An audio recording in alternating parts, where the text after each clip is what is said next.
He was wearing a long-sleeved blue shirt, a black sleeveless jumper, dark. Damn, nigga, you know everything he got on. What the? Why is there so many rocks out there on the beach? Why are there hella rocks on the beach? Heck no, turn this cab around. I do not want to be here. What are they doing in there, bruh? You can't get a hotel without your ID. So why didn't they ID him? Just because they probably look, they like, this nigga look old as heck. My guy had his drawers over the swimming pants. The swimming pants was under his drawers. What's going on, my kids and queens, and welcome back to another video. Today we're reacting to a video called 5 Scary Mysteries with CCTV footage that are very creepy. Now, CCTV, since they created CCTV, that has been like the biggest boom in American history. No cap. Who is the owner of CCTV? Because that thing really changes the world. Because CCTV be catching a lot of mysterious and like murder, and like CCTV is basically what you would call hidden camera, if that makes sense, because CCTV is not just its own brand. So would you consider CCTV hidden cameras? Because they are just hidden cameras that just hidden catching niggas mysteriously, or catching niggas that's killing, or catching scary things. So we got 5 mysteries that's mysterious by CCTV that is creepy. So hopefully we get scared or something. Maybe we could find out some mysteries that happened back in the day that nobody ever could solve. So let's get it. Make sure you got a like, hit the notification bell so you don't miss a video. So let's get it.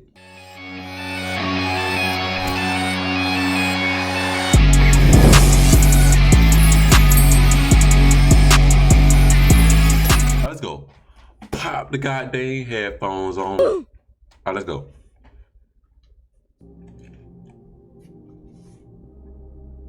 Security cameras and CCTV have been used to solve countless crimes and mysteries. But So even when there camera is CCTV available, it doesn't necessarily answer all the questions investigators have, and these cases remain unsolved. Number 5. The mystery of Peter Bergman. That man got, I was expecting this nigga to have the same energy like Nuke Top 5. This nigga got low energy. This nigga like, number 5. Nigga, you supposed to be, number 5, let's get this shit. That's what you supposed to be like, boy, where your energy at, bro? I might uppercut you. You know that? Is one of the strangest unsolved cases that's not been resolved. The tall man with a German or Austrian accent seemed to have disappeared from nowhere and left behind no evidence that could tell investigators who he really was. The man who had become known as Peter Bergman first appeared at the Derry bus station. Yo, that man looked like a teacher at first. Let's see. What happened to June 12th, 2009. He wanted to go to Sligo, a quiet town on Ireland's west coast, known for its beaches and its connection to the poet W.B. Yeats. Okay, that man was trying to go on vacation, trying to relax. It's not a popular tourist destination when compared to other seaside towns in Ireland, but Peter asked for Sligo specifically. He next appeared on CCTV at the Sligo bus station later that afternoon. He went to the taxi rank and asked to be taken to somewhere cheap to stay. He didn't have a specific hotel in mind and ended up at the Sligo City Hotel. There, he checked in for 3 nights and gave his name as Peter Bergman. He wasn't asked for his ID, but did give an address in Vienna. Over the next 3 days, the hotel staff didn't notice anything out of the ordinary about Peter. First off, How are you getting a hotel without your ID? What is these people even doing? What are they doing in there, bruh? You can't get a hotel without your ID. So why didn't they ID him? Just because they probably look, they like, this nigga look old as heck. Oh, we know he up age, so we don't have to look at his ID. But nah, bruh, you gotta look at the ID, bruh, because you about to see. This is what happens when you not looking at that man ID. Now look what's happening. He kept to himself and came and went regularly. It was only when they looked back that they realized his trips were more mysterious than they seemed. In the 3 days he had stayed at the hotel, he came and went 13 times. Each time, he took with him a purple bag filled with something, but when he returned, those things were missing. The CCTV footage from the hotel showed him coming and leaving, but it was only the CCTV footage that would capture Peter. The town had plenty of CCTV in public areas, but none caught Peter on any of these trips, and where he disposed of these objects is a mystery. Even stranger, he was seen around the town a few times, but nobody saw him dumping the objects he took with him. Mysterious On dude. Peter's second day in Sligo, he visited a post office where he purchased 10 82-cent stamps and airmail stickers. These stamps would have allowed him to send letters abroad, but there's no evidence that he sent. Did he say, or I thought he said, wait, what is I know what AirTags is. Ain't AirTags something designed by Apple that you put on your luggage? It's like an electronic tag so you won't lose your shit.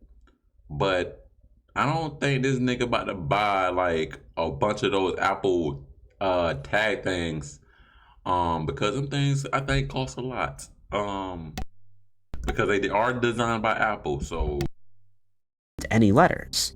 If he did, it wasn't caught on CCTV. The following day, Peter asked a taxi driver to take him to Strand Hill as he wanted to go swimming. The taxi driver informed him that this beach was most commonly used for surfing and suggested Ross's Point instead. Peter agreed and the taxi driver took him there, but when they arrived, Peter looked at the beach and then asked to be taken back to the bus station. The next So they arrived at the beach, but maybe he didn't like the look of the beach and he was like, why is there so many rocks out there on the beach? Why are there hella rocks on the beach? Heck no, turn this cab around. I do not want to be here. Why is there so many rocks on the beach? I do not want to be here. Turn this cab around. That's probably what he was like. So he wanted to go back to the hotel. day was June 15th, the last day of Peter's life, as everything else we know about it. He requested a late checkout and left the hotel at about 1 p.m. He took with him 3 bags that he had arrived with, but by the time he arrived at the bus station, one of them was missing, and it would never be recovered. At 2:40 p.m., Peter took the bus to Ross's Point. It was a relatively warm day, and there were lots of beach. Boy, I thought somebody got killed, bro. I thought the thing that the nigga was dragging down the hallway right here was somebody's body. Look. Was missing, and it would never be recovered. At 2:40 p.m., Peter took the bus to Ross's Point. It was a relatively warm day, and there were lots of beachgoers. Maybe it's a vacuum. Peter stood out. He was wearing a long-sleeved blue shirt, a black sleeveless jumper, Damn, nigga, you know everything he got on. What the? dark pants, and a black leather jacket. He didn't seem like he was going out to enjoy a day at the beach, but many people saw him walking up and down along the sand. At one point, he took off his shoes and socks and rolled up his pants. Peter stayed well into the evening, even as most of the other visitors left. He was seen wearing his glasses and sitting on a bench. The final sighting of Peter Bergman was at 11:50 p.m., when a woman spotted him walking along the water's edge with his purple plastic bag. Oh, he probably was reminiscing about his wife that he maybe lost. That usually what happens. You lose your life. I mean, your life. You lose your wife, and then you still reminiscing about her loss. So this is actually a real thing, and it's usually with older people, but they actually kill themselves because they can't handle the pain no more. So I'm guessing he walked off into the water. Dang.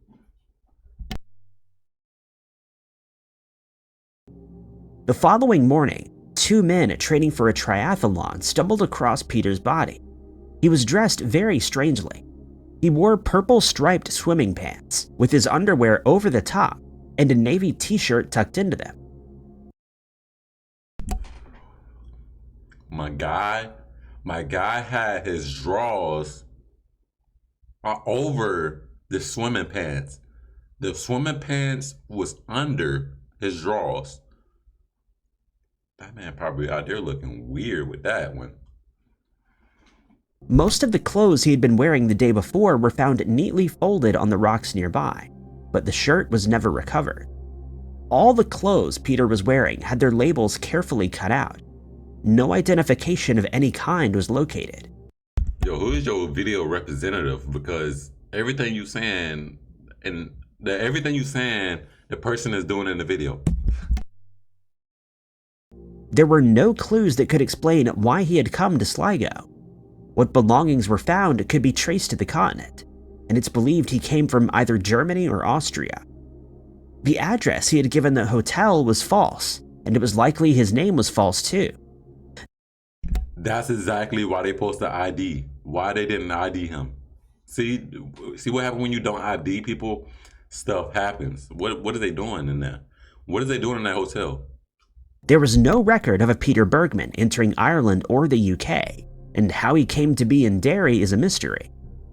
Theories about this strange case range from him being a spy of some kind, to an ordinary man drawn to Sligo for some unknown reason, and choosing to pass away peacefully here.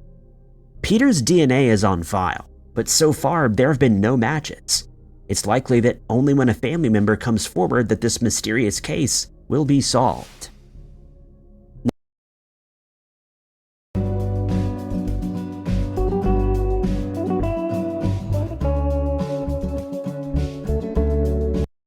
Number 4. That dude pretty much don't exist. Dang. I think he might have been reminiscent of, I don't know. They say he might have been a spy. Spy of what? What is he spying on? There's nothing to spy on. Dang. That dude just walked off into the water with his straws over his swimming pants. When most people think of the island of Lanzarote, they think of idyllic beaches and popular clubs and bars. It's become one of the most popular vacation destinations, and has a reputation that matches that. For most people visiting the island, crime is far from their thoughts. If anybody were to think of crimes, it would likely be pickpocketing or other theft. The island, like most of the Canary Islands, does have a very low crime rate, but there are some exceptions to that. Both tourists and locals have experienced violent crimes on the island, and there are a disturbing number. I already know, bro. When you're way on like islands and you committing crimes, bro, that's the only place you really can do crimes, because you so far away from like civilization that crimes, you already know that you're gonna get away with the crime because there's no police, no repercussions, no nothing that can happen to you. And that water looks so beautiful. Oh my gosh, what area is that? That junk looks nice. Of incidents where nights out have ended in tragedy. For the family and friends of Gary Shearer, Lanzarote quickly transformed from the vacation hotspot to the scene of tragedy when he went missing in March of this year.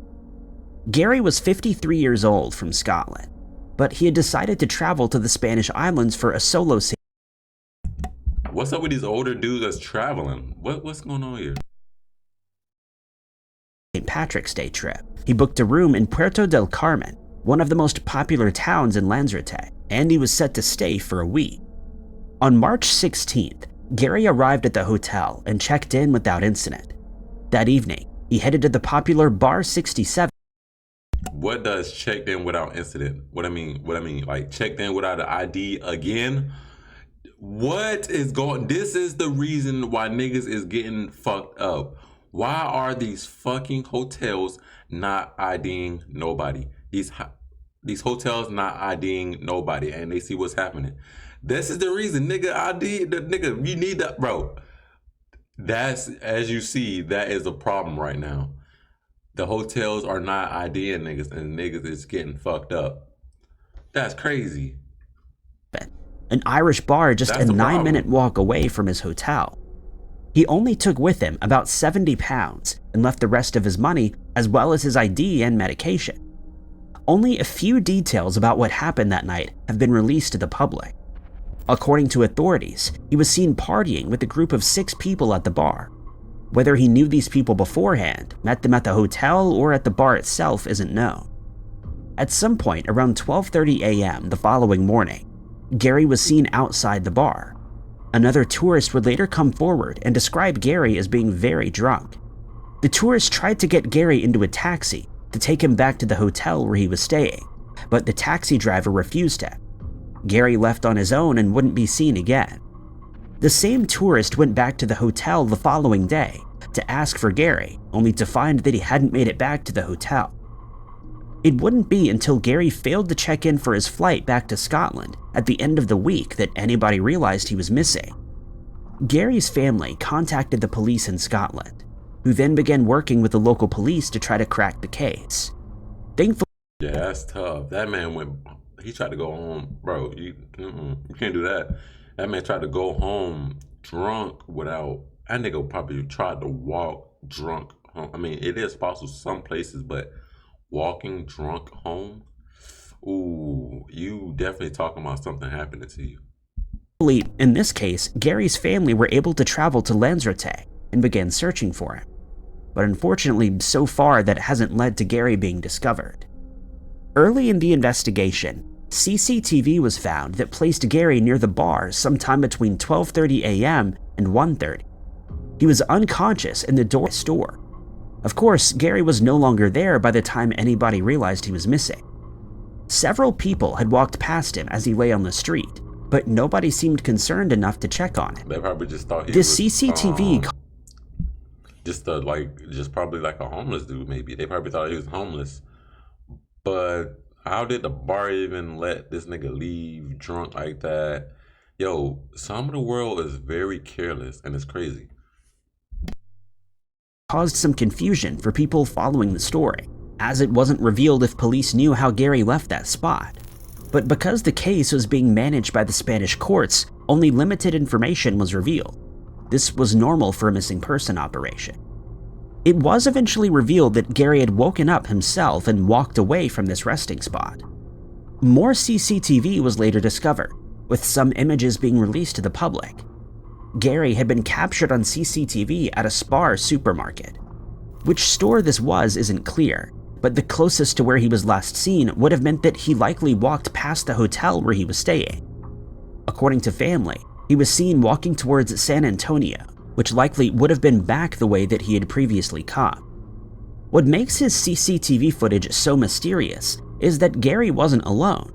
He was seen walking with a mysterious individual that police wanted to talk to.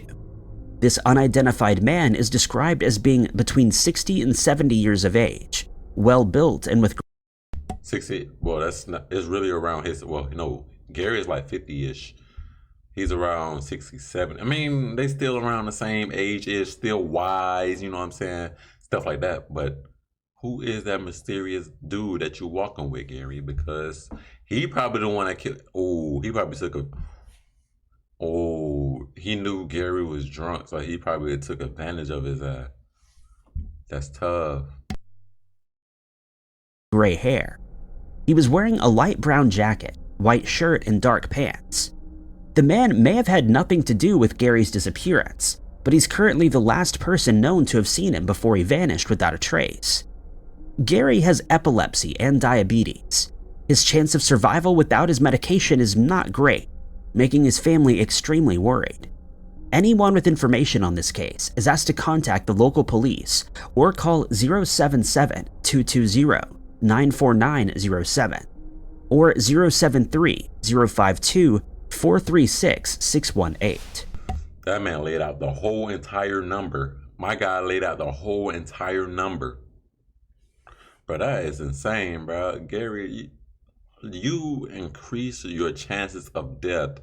This man increased it because, first off, you going out getting drunk and you don't even have your medicine with you, first off. And you know you're going to be out probably all night. And yeah, that's not only, you drunk plus you don't have your medicine. So that's like double, 2 times increased. 2 times increase of death. Number 3. When Peter Ackerman was last seen, it was in CCTV images from a grocery store. In the images, he seemed to be acting normally and was buying the groceries that he had told his wife he was going out to get. But after Peter left the store, something strange happened. and he hasn't been seen since. It was July 24th, 2009, when Peter vanished without a trace. He was 82 years old when he disappeared and walked with a cane. Other than that, he was physically and mentally fit, according to his family. That nigga walked He lived with with his wife. He walked with a K, like actual. I thought he said he walked with a K, like he walked with an AK. Like, oh, that nigga walked with a K. Okay. But no, he walked with a cane. Okay. Their farm in Leader, Minnesota. Two of their children also had homes on the property, and Peter would regularly see his other children. Despite his age, he liked to keep himself busy and would often drive into nearby Staples to run errands in the morning before coming home for a nap or to play cards in the afternoon. July 24th was the day before. Sounds pretty normal. I mean, go to Staples, why Staples? I don't know why Staples, but Staples, you can get a lot of like office shit. Maybe if you're doing like office work, I don't know. But yeah, they say he went missing when he left the store. So hopefully they got some kind of CCTV from Staples, because Staples should definitely have cameras. For Peter's granddaughter's wedding, and there was still work to do before the big day. In particular, he needed to drop off a check for the catering service. At around midday, Peter headed out in his light blue 1995 Boy. Chevrolet Caprice to drop off the check. He also intended to stop at a store and purchase some bananas and bread before picking up his wife's medication. His wife, Delane, stayed home. She figured he wouldn't be long. Bro, I know you want, bro, was his windows already like that and he driving around like that? Yo, nigga, nigga, just take that shit off while you driving, because ain't no way you can see. And she was baking, so she couldn't just leave the house. When Peter wasn't back by 3, Delane began to worry. She contacted family members, thinking he must have gone to visit them. It wasn't like Peter to not just come straight home, but this seemed like the most reasonable explanation. Nobody had seen him, though. The search for Peter began. CCTV footage from the store that Peter had visited was found. There was also a sighting of him and his car on Warner Road near the Crow Wing River Bridge, sometime between noon and 1 p.m. They found his car by the bridge. I think, let's see. If they just put 2 and 2 together, they're gonna be like, oh, he just jumped off the bridge. This wasn't out of place, and it would have been a typical part of Peter's route home from the store. The next day, a friend of one of Peter's sons found the car. It was on a low-maintenance road just off Cass County Road 32, and seemed to be mud. The window was rolled down slightly and the groceries were still inside. There was no sign of Peter, though. At first, the police didn't believe any crime had taken place, and thought Peter had wandered into the nearby woods for some reason. A helicopter with an infrared camera was used to try to find any trace of someone in the woods, but nothing was picked up. Peter's family and friends also searched the boys even put out the helicopter for him. They got the helicopter they be chasing niggas with. The helicopter they be chasing niggas with the infrared shit. Oh, you definitely gonna get caught with that. You can't get away with that, because the camera could literally see infrared through the trees. So if you run it through the trees don't even matter at that point. woods, but found no trace of the missing man. Peter's family did not believe he had left the car where it was. There was no reason for him to come this way. He knew the roads well, and it seemed unlikely that he'd gotten lost. But even if that was the case, there were no signs that Peter himself had left the car there. If Peter had gotten stuck in the mud, his family claimed he would have tried to get out, which would have left mud sprayed onto the back of the car, but this wasn't the case. Unfortunately, as the disappearance was treated as a crime at first, any evidence that was left behind on the vehicle was destroyed. No fingerprints were taken. The ground around the car was kept clear, so there were no footprints identified. It wasn't even clear if a struggle had taken place here. Peter's family believed the car was dumped at this location, and whatever had happened to Peter had happened further away. If anybody wanted to harm Peter, it was likely he was the victim of a random attack. According to his family, he had no known enemies, and there was nobody they could think of that might have wanted to harm him. One theory is that Peter stopped to help someone at the bridge, which wouldn't have been out of character for him. That person may have then attacked Peter for some unknown reason and tried to cover up their crime. Theft might have been the motive in the case, but Peter only had $30 with him when he vanished. The only evidence that foul play was involved is the lack of evidence for anything else. If Peter Damn, what could have happened to him? That is kind of mysterious. Yo, the nigga top 5 unknowns don't even know what happened to him. Like, dang, that's crazy. That man, they say he could have just helped somebody out the bridge. I mean, it could have like he could have like saw somebody on the side and then wanted to help them, saw them like I don't know, bro. I really don't know because you ain't no way they would have got him coming out of Staples because Staples is got all the cameras, so that would be dumb. Um, so it had to be this bridge part because I would think he would stop. He looked like a person that would stop to like offer help or something, and probably was like, "Hey, you need some help?" And you know how those tricks go. You see a person on the side of the road, and they would need quote unquote help, but they're actually there to get your ass. had a medical emergency of some kind, his body would have been found by now. His bank account hasn't been touched since the disappearance, and nothing in his private life indicated that he wanted to run away. For now, the case remains unsolved, and anybody with information can contact the Cass County Sheriff's Office at 800-450-2677 or Crime Stoppers of Minnesota at 800-222-8477. Number 2. Early on December 4th, 2003, employees at a drilling company found the body of attorney Jonathan Luna in a creek in Lancaster County, Pennsylvania. How he got there has been covered by CCTV in various transactions, but why remains a mystery. Jonathan worked in Baltimore, where he had helped to convict criminals on a variety of charges. The night before his body was Well, that's the reason why. Thank you. That's it right there. Because this man is like the person that literally, pretty much almost judging criminals. So yeah, that's a big job right there. That's like almost like the judge being a judge. Being a judge is probably the hardest job because you the person that got to convict and not convict that person and give that person years or no years. So you probably got the most enemies if you're a judge. Yeah, that's crazy. found. He was working on plea deals in the case of 2 men who dealt illegal substances. Yeah, he working with criminal. Yeah. Dang, that's tough. Yeah, that's a big job right there. That's a big boy job. You see what? Dang, I put targets on you. He worked past 6 p.m., made a brief visit home, and was back in the office by 9 p.m. He spoke to the lawyer of one of the men and left a voicemail for another.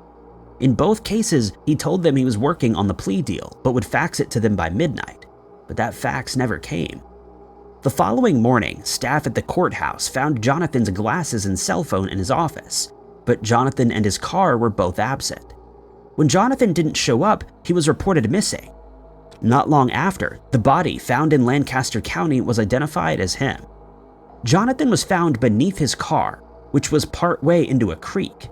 He had suffered many wounds from a bladed weapon, though most were shallow. Some were to his back, and there were reports that some were also defensive wounds, but it's not clear if this was actually the case. After the attack, he had collapsed in the creek, which was the actual cause for his passing. Police believed he may have been responsible for the attack himself, while the coroner believed that someone else had attacked him. As police investigated the case, they looked at how Jonathan had gone from Baltimore to They said he could have attacked himself. I mean, you can stab yourself. I mean, why would you? I mean, that's kind of like suicide, but why would you do that?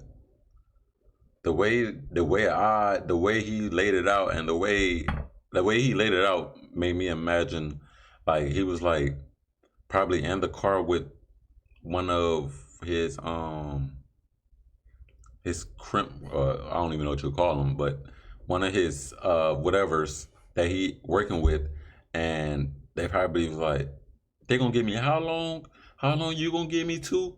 All right, I'm about to kill your ass and killed them. Well, like stabbing them up, probably stabbing them from the back. Wait, no, because then they couldn't be in the car.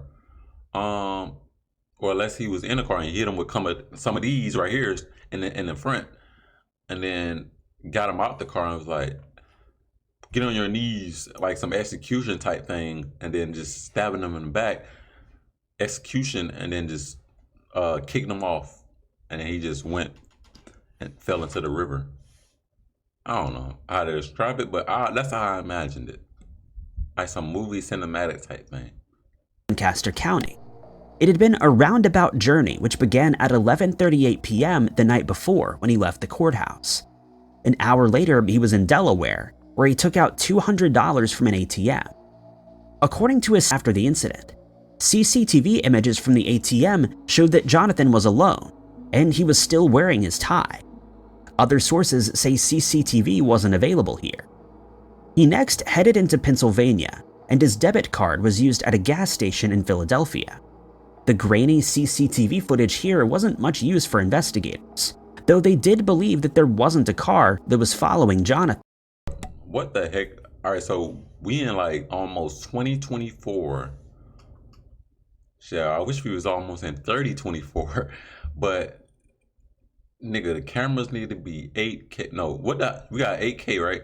The highest is 8K. Oh, imagine when we get like 14K or like fucking 60K or some shit like that, bro. Oh, that's not gonna be crispy clean. That bit gonna be Krispy Kreme donuts. The staff also said that he had been alone. The journey Jonathan went on is unclear, going back and forth on toll roads. These roads were ones that Jonathan had already had a pass for, but at one point he purchased a ticket. When he handed the ticket back in at the Reading-Lancaster interchange, there were red stains on it, so he was already injured at this point. This occurred at about 4 a.m. and was the last known sighting of Jonathan. His body would be found an hour and a half later. According to locals, Jonathan, or whoever had brought him to that spot, likely would have known about the creek beforehand. It wasn't the sort of place that someone would stumble across, but his family could think of no reason why he would have been in the area in the first place. But there are many theories surrounding this case. During the investigation, police found that Jonathan had significant money problems. He'd managed to keep his credit card debts hidden, even from his wife. But not long before the incident, Jonathan had come into some unexpected money. Around the same time, a large amount of money disappeared from evidence. John was one of the suspects in that disappearance, though there wasn't any actual evidence that he was behind it. Police theorized that he was worried he was going to be found out and had taken his own life. The investigation also turned up an account on a dating website for discreet hookups that used Jonathan's name. The account had been used years earlier, but some theorized that Jonathan had gone to this location to hook up with someone. Others believe that That man was on like Tinder. Nothing wrong with that, but I don't think the dating site gotta do anything. The money does though. Because they say he was in credit card debt and everything. So how did he get all that money? Where did all that money come from? How did he get all that money? Maybe maybe one of his so he was doing so he probably with one of them one of his clients on like a case, and they probably was like, I give you this much if you don't say nothing, or if you give them a different like if you get them a different plea deal or something, I give you this much money, and he probably took that. Dang. job led to his strange passing. He'd helped to lock up countless dangerous individuals, and it was possible someone connected to them could have been out for revenge. That wouldn't explain why Jonathan had set out on his road trips, but there doesn't appear to be an explanation that would explain everything that happened that night. Number 1. The final days of Jack Wheeler's life were full of mystery and confusion. Even though That's what I'm saying, bro. Them jobs right there, being a judge and like just convicting criminals. That's a big job. That's a big boy job. Dang, bro. That's a big boy job. You know what I'm saying? Because them boys be them. I don't know what I'm doing on the side right there, but them boys be out for blood. Like if you convicting niggas, bro, and that's your homeboy too. That's tough right there. Dang. CCTV cameras captured large parts of that crime, it doesn't make what happened to him any clearer. Jack Wheeler was a 66-year-old Vietnam War veteran and ex-presidential aide when he passed away. He had achieved a lot in his life, including working on a variety of projects to help other veterans and serving as CEO of Mothers Against Drunk Driving. After serving as a presidential aide for That man was doing good. That man was doing good. Ronald Reagan and both Bush presidents, he began working as a consultant for a defense contractor. That firm focused on cybersecurity, and that was where Jack's attention was in the final years of his life. He had a high clearance level, which many suspected might have had something to do with what happened next. On Christmas Eve of 2010, Jack traveled from Washington, D.C., where he worked, to New York, where he and his family lived. He spent Christmas Day with his wife and their children, and everything seemed to be normal. But the next day, he told his wife Catherine that he was going back to Washington early. He told her that it was important, but not why. This caused an argument which carried on over text messages and emails after Jack left New York. On December 28th, Jack arrived back in Washington and worked in his office for a few hours before heading to Newcastle, Delaware. There, the family had a house on the edge of Battery Park, which John adored. He saw the area as historically important, as the area had once been used as a defense battery during the Revolutionary War. It was after this point that Jack began acting strange. He stopped using his cell phone at 9:30 a.m. the next day, and he called his work to tell them that there had been a break-in at his home. Some important items such as his briefcase, key fob, and cell phone had been stolen. What kind of important information may have been contained in that briefcase is unknown, but his security credentials were stored there. He also contacted his therapist via email to say that he was feeling dazed after the fight with his wife. At 6 p.m., CCTV footage showed Jack at a pharmacy, where he asked a friend who worked there for a lift to nearby Wilmington. The friend offered to call him a taxi, but Jack refused. Another couple then offered him a lift. Jack's friend noted that he looked upset at this point, but wasn't acting too strangely. When he was next caught on camera, a little over 40 minutes later, that had drastically changed. The next CCTV footage was from a parking garage in Wilmington. He looked disordered, limping and holding one shoe in his hand. His tie was missing, and he wasn't wearing a coat, just his suit jacket, which was strange given how cold it was. Security footage showed him peeking around corners and looking through doors as if he was trying to hide from someone. He told staff he was looking for his car and that he had lost his briefcase. His parking ticket was in the briefcase. Jack's car wasn't at— Yo, that briefcase is everything. That man really need that briefcase, or there might be something real credential in there, like something maybe like CIA, like special documents in that hole. Like, dang, boy, you got to get that briefcase, boy. Dang. That briefcase, when he lost that briefcase, they probably sent out a hitman to get him as soon as he lost that briefcase. You can't lose that CIA documents, boy. That garage, but one 3 blocks away. This alone wasn't too weird to Jack's friends and family. It wasn't uncommon for him to lose his car and have to take taxis home because he couldn't remember where he parked, but everything else about the incident was very strange. The next day, he was seen on— Did they say that's normal? So that man always losing his car? CCTV multiple times in Wilmington. He was even more disheveled, and many mistook him as a homeless person. At one point, he asked to see a managing partner of a law firm, but left before he could be seen. He also asked for a lift to Philadelphia. His last known sighting was at about 8:40 p.m. He was now wearing a dark blue hooded sweatshirt with the hood pulled over his face. He walked east towards Rodney Square and disappeared. The next time Jack was seen was when his body fell out of a garbage truck at a landfill on New Year's Eve. police were able to determine that he'd been in a commercial dumpster in the city of Newark that had picked up at about 4:30 that morning. He had wounds sustained from blunt force, and police believe this wasn't an accident. Someone had deliberately taken Jack's life. At first, it looked as if someone was after him in the days before he vanished. It seemed like he was trying to avoid taking a taxi and was trying to get— I'm telling them CIA documents in that briefcase was everything, boy. You need that briefcase, boy. All them documents, them CIA, bro, they done sent the hitman after you, boy. You cannot lose the CIA documents in that briefcase. Get out of Delaware.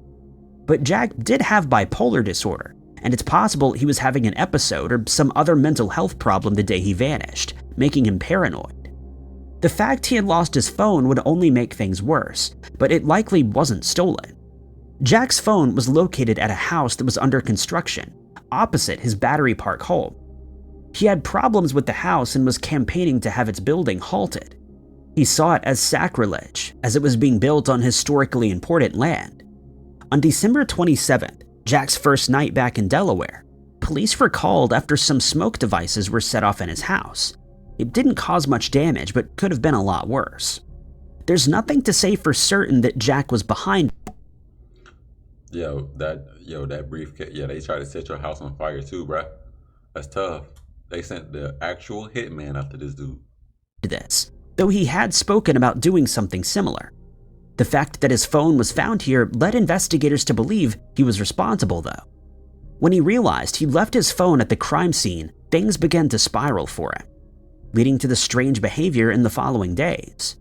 That still wouldn't explain why he was attacked, though.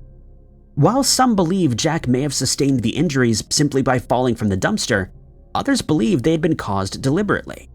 Whether this was just a crime of opportunity or if someone had deliberately targeted Jack remains a mystery.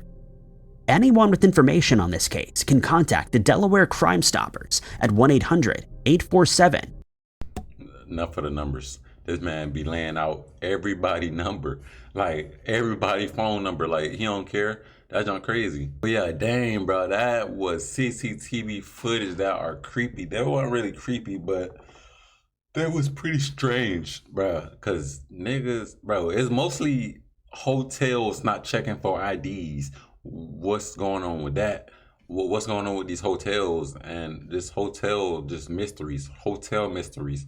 You might as well call this hotel mysteries. It's like all of them not hotels, but man, that's crazy, bro. That is so crazy how they be ending up just missing out of the word. This one is almost like he did it himself, because everything they was naming was almost like he did himself. Like everything he did himself, and like everything he forgot himself, and like so maybe this whole thing was, maybe he killed himself. I don't know. Maybe. I don't know. Because everything I was hearing so far on this last part was himself, or maybe he did it himself. That's crazy. That is so crazy. Make sure you leave a like, comment below, and that's the end of the video.